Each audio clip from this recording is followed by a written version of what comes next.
So the alimentary canal, this is the histology of the human gut.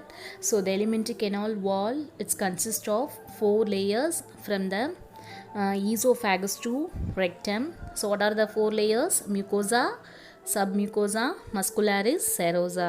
Okay, so already these are the four layers we have to study in detail in before slides. Okay, before classes. The mucosa is already known as a innermost layer, and submucosa is a connective tissues, loose connective tissues is contains nerves and blood vessels, is having a sympathetic nerves, and muscularis is a smooth muscles and longitudinal muscles is present. In this muscularis having a parasympathetic nerve fibers is responsible to peristalsis. Okay, so next is the serosa. Serosa is the outermost fibrous layer, is made up of a thin squamous epithelium with a connective tissue. Okay, so diagrammatic understand view only I have to insert this slide. Okay, so what are the types of digestive glands?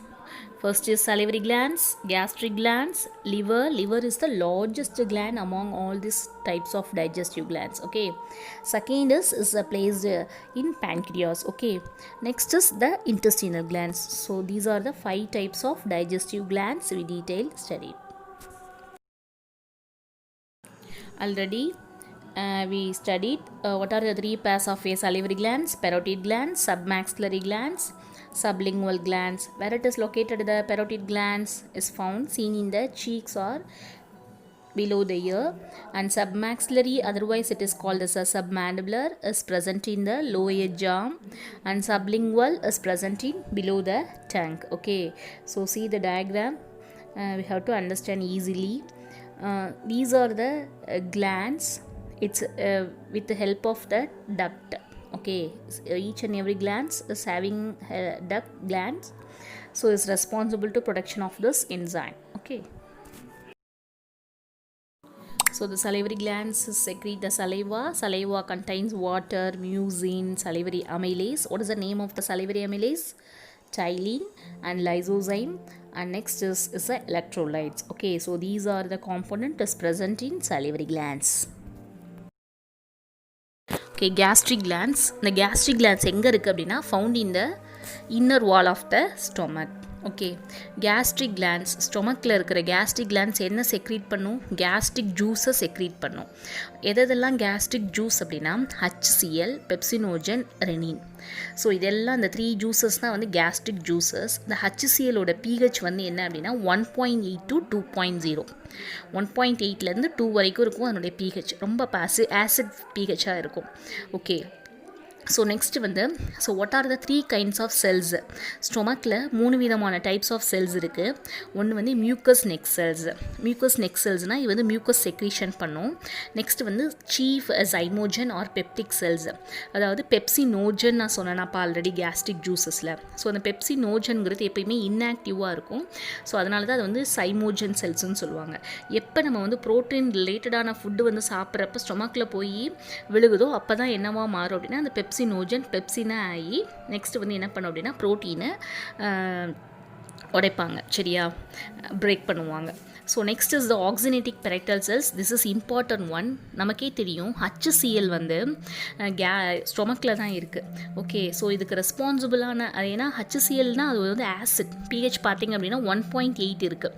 So இந்த பிஹெச்சுக்கு ஸ்டொமக்கில் வந்து அது வந்து synthesise பண்ணுற செல் யார் அப்படின்னா இந்த ஆக்சினேட்டிக் cells R parietal cells. இதே இது இந்த ஹச்சிசிஎல் ஈசோஃபேகஸில் லைட்டாக அந்த ஸ்பிங்டரை ஈசோஃபேகல் ஸ்பிங்டர்லேருந்து மேலே ஈசோஃபேகஸ்க்கு வந்தாலோ இன்டெஸ்டைனுக்கு வந்தாலோ அது நம்ம வந்து ஒரு டிசீஸாக ஒரு கன்சிடர் பண்ணுவோம். பேர்னிங்காக, நெஞ்சு எரிச்சல் அந்த மாதிரிலாம் சொல்லுவாங்கல்லப்பா. ஸோ லாஸ்ட் கிளாஸஸில் நம்ம வந்து GERD, gastro oesophageal reflex disorder conditions பார்த்தோம். Okay, so this is also is one of the disorder of gastric juice of HCl is a displacement from stomach to the ஈசோஃபேகஸ்க்கு வர்றதுனால இந்த கண்டிஷன்ஸ் நடக்குது. Can you understand the slide?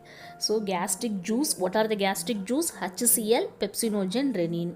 What kind of cells is present in stomach? Mucous neck cells, chief zymogen cells and oxygenatic parietal cells. Can you understand, ma? First one is mucous neck cells. Mucous neck cells என்னப்பா secrete பண்ணும்? மியூக்கஸை secrete பண்ணும். Okay, so already நான் சொன்னேன், இந்த மியூக்கஸும் பயோகார்பனேட்ஸும் சேர்ந்து நம்ம சலைவாவில் பார்த்தோம். நான் போர்ட் கிளாஸில் பார்க்குறப்ப மியூக்கஸும் பயோகார்பனேட்ஸும் ரெண்டும் கம்பைன் பண்ணி என்ன பண்ணும், ஸ்டொமக் வால் ஹச்சிசிஎலோடைய எரோடிக் இந்த ரீகர்கிட்டேஷன் சொல்லுவாங்க, அரிக்கிற தன்மை, அந்த எரோடு. ஓகே, அந்த எரோடிலிருந்து இவங்க என்ன பண்ணுவாங்க, ப்ரொடெக்ட் பண்ணுவாங்க. And is prevents the auto digestion. நம்ம ஃபுட்டு வராமல் இவங்க என்ன பண்ண மாட்டாங்க, டைஜஷன் பண்ண மாட்டாங்க. Okay, can you understand? So அதுக்கு எல்லாத்துக்கும் இந்த mucous neck cells secreting mucous தான் வந்து என்ன பண்ணுது, ஹெல்ப் பண்ணுது. Okay, so the mucous and bicarbonates, so these are the 2 components is combined and is protect from prevents the auto digestion. Okay, next is the zymogens or peptic cells. So இது எப்பயுமே என்ன secrete பண்ணும், pro enzymes. Pro என்சைம்ஸ்னால் inactive enzymes. Okay, pepsinogen, prorennin, அதுக்கப்புறம் some lipases கூட இவங்க secrete பண்ணுவாங்க. இவங்களாம் வந்து இன்ஆக்டிவ் ஃபார்மில் தான் இருப்பாங்க. எப்போ ஃபுட் பார்ட்டிகல்ஸ் வருதோ அப்போ தான் அவங்க என்ன பண்ணுவாங்க, ஆக்டிவ் ஃபார்மில் மாற்றுவாங்க. Okay, next is oxyntic parietal cells. So இந்த செல்ஸ் இருக்கிறனால தான் என்ன ஆகுது, ஸ்டொமக்கில் HCl வந்து ப்ரொடியூஸ் ஆகுது. Okay, so next is the gastric intrinsic ஃபேக்டர்னு இருக்குது. ஸோ இந்த ஃபேக்டர் கூட எதில் தான் இருக்குது அப்படின்னா அந்த ஆக்சினேட்டிக் பெரைட்டல் செல்ஸில் இருக்குது. So what is the role of this, இந்த கேஸ்ட்ரல்ஸ் இன்ட்ரின்சிக் ஃபேக்டர்? இதுதான் என்ன பண்ணோம்னா, நம்ம சப்போஸ் விட்டமின் B12 ஃபுட்டை நம்ம சாப்பிட்டோம் அப்படின்னா விட்டமின் B12 வேறு எங்கேயும் டைஜஷனோ எதுவும் எங்கேயுமே போய் அப்சார்ப்ஷன் நடக்காது. டேரெக்டாக நார்மலாக வந்து நம்மளுடைய ஃபுட்டு வந்து அப்சார்ப்ஷன் நடக்கிறது வந்து இலியம். ஓகே, ஸ்மால் இன்டெஸ்டைனில் இலியமில் என்ன இருக்குதுன்னு சொன்னால் ஃபிங்கர் லைக் ப்ரொஜெக்ஷன்ஸ் ஆஃப் ஏ வில்லே இருக்குன்னு சொன்னோமாப்பா. ஸோ அங்கே வந்து நடக்காமல் என்ன பண்ணோம் அப்படின்னா டேரெக்டாக விட்டமின் B12 ஸ்டொமக்கில் இருக்க இந்த ஆக்சினேட்டிக் பெரைட்டல் செல்ஸ்லேயே என்ன ஆயிரும், டேரெக்ட் அப்சார்ப்ஷன்ஸ் நடக்கும். Can you understand?